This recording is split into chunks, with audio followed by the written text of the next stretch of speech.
In the aftermath of the 2016 presidential election, Facebook and other social media giants have been under a lot of scrutiny for how their lack of involvement, their lack of responsibility has led to the proliferation of fake news, which has in turn led to disinformation and misinformation of voting publics, not just in America, but all over the democratic world. And a lot of people think that tech companies have for too long used this argument that they don't control their content as a way of absolving themselves from their responsibility in creating a festering discourse of hate and misinformation. And we saw just a couple days ago that Mark Zuckerberg had nothing to say in response to Alexandria Ocasio-Cortez's pointed questions about how Facebook has done nothing to take down news which has spread willful hate and lies and misinformation. And so I think in light of all of this, both the recent and the longer running controversies, Facebook is starting something called Facebook News. And in their rhetoric, it's designed to provide Facebook users a curated source of trusted news that they can go to, both local and national, to find out the truth. And it's going to be from a wide source of 200 plus, outlets, and that will be curated by Facebook staff, but not driven by the corporate prerogatives. And that will allow people to get trusted news on Facebook. And this is a way of them to build relationships with mainstream media. This is a way for Facebook to sort of distance itself from the fake news, because hypothetically, at least, that news will be posted in the news feed, the traditional one, and Facebook won't stop that. But Facebook will say, but look, we've already sort of marked out what the real news is on our news tab, so we're kind of telling people this is the real news, go get it. That's the whole argument here from Facebook. They're sort of creating a public relations outlet where they can reach out to media and absolve themselves from the fake news controversy by becoming newsmakers themselves and becoming more direct news curators themselves. But this is just a really bad idea on a whole bunch of fronts. One, I don't trust Facebook, and I don't think many people trust Facebook to actually do a fair and balanced job at curating news. I just really don't trust them. They can say that, the curative staff, the editorial staff at Facebook have editorial freedom independent of the corporate prerogatives of Facebook, but I just plain don't believe that. I just really don't. I don't think that Facebook will allow that platform to be used in any kind of concerted way to actually challenge the social and political interests of Facebook, of tech bro libertarianism, and on and on and on. I just don't see it happening. So Facebook can claim that this is going to be a source where news of all trusted varieties can be allowed to congregate, and people can curate, that further in their platform, in their individual Facebook account. But I just don't believe them. I don't believe that the news will be curated in a way that actually tells the truth about American capitalist society, because it is not in Facebook's interest to do that. Second, there's a real fundamental issue here, because Facebook, for at least the last few years, but likely longer, has not been trusted and has not deserved trust in terms of determining what is credible and what is uncredible news. Right? For so long, the whole problem with Facebook is they've sort of just allowed things to happen, and there's been no effort by the corporation to distinguish fake news from real news. And now all of a sudden, we're supposed to trust Facebook to tell us this is good news, this is bad news, or this is trusted news, this is untrusted news. I just don't think the company has the capability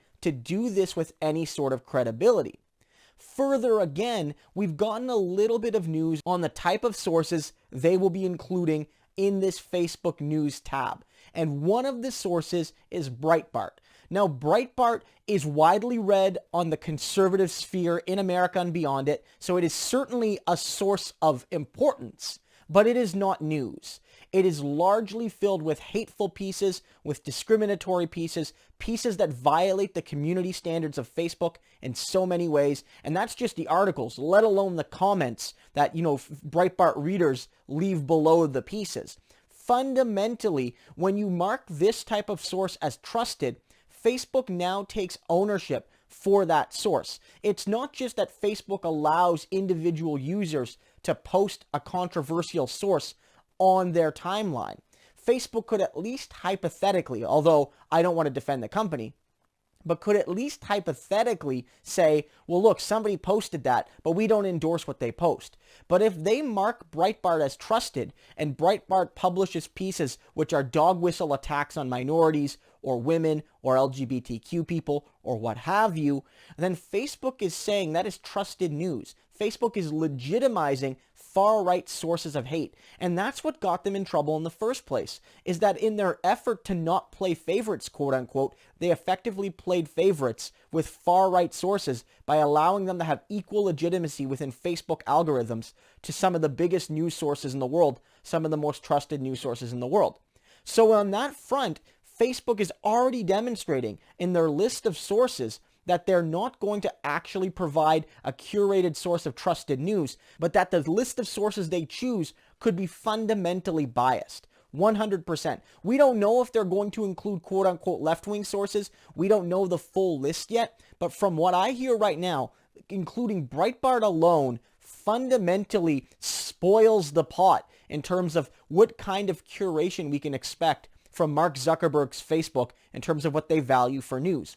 And in that sense, it's fundamentally troubling because we have no sense of what Facebook's editorial lean is. We have no sense of what their objectives are. And again, Facebook can say till they're blue in the face that, this is going to be independent of the corporate objectives of the company. Mark Zuckerberg and other key figures are not going to have any direct say on how editorial staff cover stories, make stories, curate stories, algorithmically balance stories. They can say that till they're blue in the face, but people will not believe them, and people should not believe them. Crucial again is that in their effort to build a roster of quote-unquote trusted news, Facebook wields tremendous power over media sources.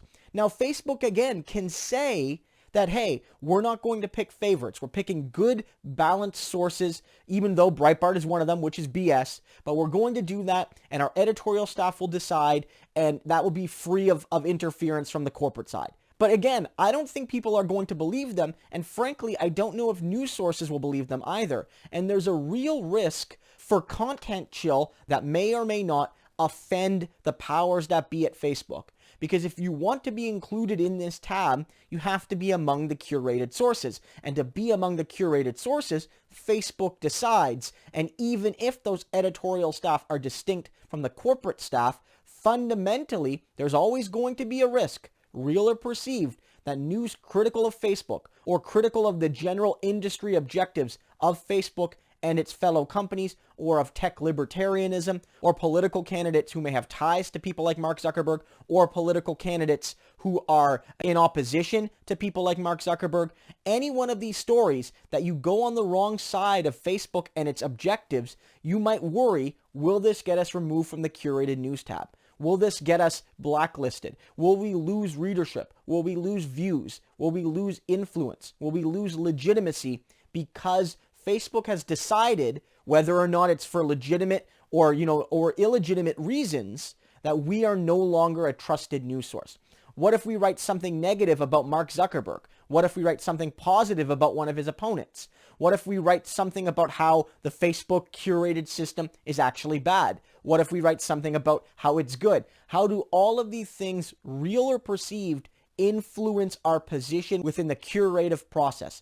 And until that's made crystal clear, I worry that journalists and journalistic outlets will write news for the curative process and not based on the actual merits and realities and facts of the story itself. Even if that doesn't happen, I guarantee you people will see that as a possibility, and that there will be this constant perception that Facebook is now, in a way they never did before, shaping the news more than allowing people to post it on their outlet. Facebook does not have the credibility to operate such an outlet. In showing that they're going to include Breitbart, they're demonstrating that they don't have the judgment to determine what is trusted versus untrusted news. And in their immense social media power and the immense power they have on the internet, and in the fact that I can't trust the fact that they say this is going to be fully separate from corporate objectives, we cannot be sure that journalistic outlets will face conscious and subconscious pressure to craft stories and craft editorial lines that work within the framework of Facebook news rather than the news that needs to be told. This is a bad idea, folks. It's going to create a lot of problems. It's going to potentially be a disaster for the media landscape as we know it. And let's be real, it's going to cause problems for Facebook too, because they were already taking heat for how their website enables hate and dis and misinformation. They were already taking heat for that. And that was just people posting it on their website and them not really doing anything about it. Now imagine what's going to happen when they curate news that's fake news. And Breitbart will post fake news. When they curate hate, when they curate discrimination, when they do any or all of those things, and they will do all of those things, at least somewhat. Will Facebook take ownership of that? And if they don't take ownership of that, what does it mean for the curation process, right? What does that mean? Does it mean that it's actually done by people, or is Facebook going to try to use some kind of algorithmic excuse to get around their responsibilities again? All of these questions are unanswered, at least as of yet, but I can guarantee one thing, that this is not a victory for true news on Facebook.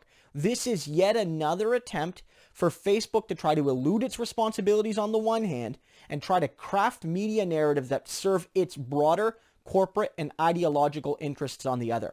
Do not trust this news tab from Facebook. It has just as much potential to be chock full of fake news as your regular Facebook timeline is, and heck, who knows, maybe even more.